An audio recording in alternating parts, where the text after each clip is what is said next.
Hello and welcome. My name is Sam, and today we're looking at the sulfur trioxide molecule's structure, uses, and resonance structures. Let's begin. The SO3 molecule has a trigonal planar shape. This was identified through its Lewis structure diagram.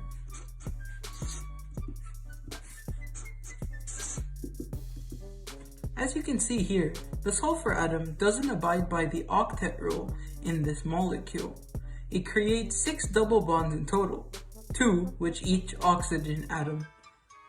As there are no lone pairs on the central atom, which is sulfur, and the compound is SO3, we can identify that the compound follows the AX3 pattern, which is known as the trigonal planar.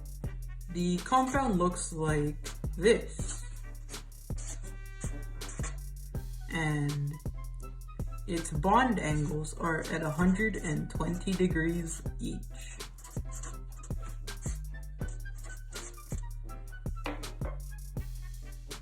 Now to see a 3D model. As you can see here, the yellow represents the sulfur atom in the middle, the red represents the oxygen atoms around it, and the blue represents the lone pairs of electrons attached to the oxygen atoms. As it is a trigonal planar, we can conclude that the shape is symmetrical, as the oxygen atoms are exactly 120 degrees apart from each other, or evenly spaced, and as the atoms attached to the center, oxygen to sulfur, in this case, are all the same. The molecule cannot have one side that is more negative or electronegative, making it nonpolar. SO3, sulfur trioxide, also known as sulfuric oxide or sulfuric anhydride, has a variety of industrial uses. Here are 2 that I found interesting. SO3 is used in the creation of some fertilizers. To create this, sulfur trioxide is mixed with concentrated sulfuric acid to form oleum.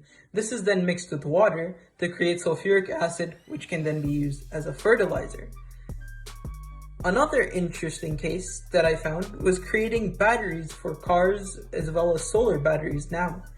Battery acid, also known as sulfuric acid, is created using SO3 as previously discussed, but a different method is used for this purpose. The model that I have created and we have discussed so far is just the most stable form of the SO3 molecule. This, however, isn't the only resonance structure for it. There are 3 different possibilities of resonance structures that exist.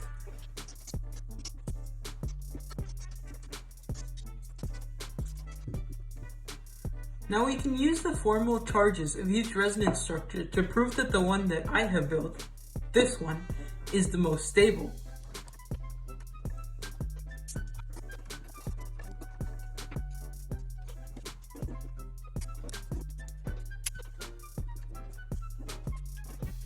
As we can clearly see, the stable molecule, the one that I have modeled after, has a formal charge of 0 for all the oxygen atoms, as well as a formal charge of 0 for the sulfur atoms.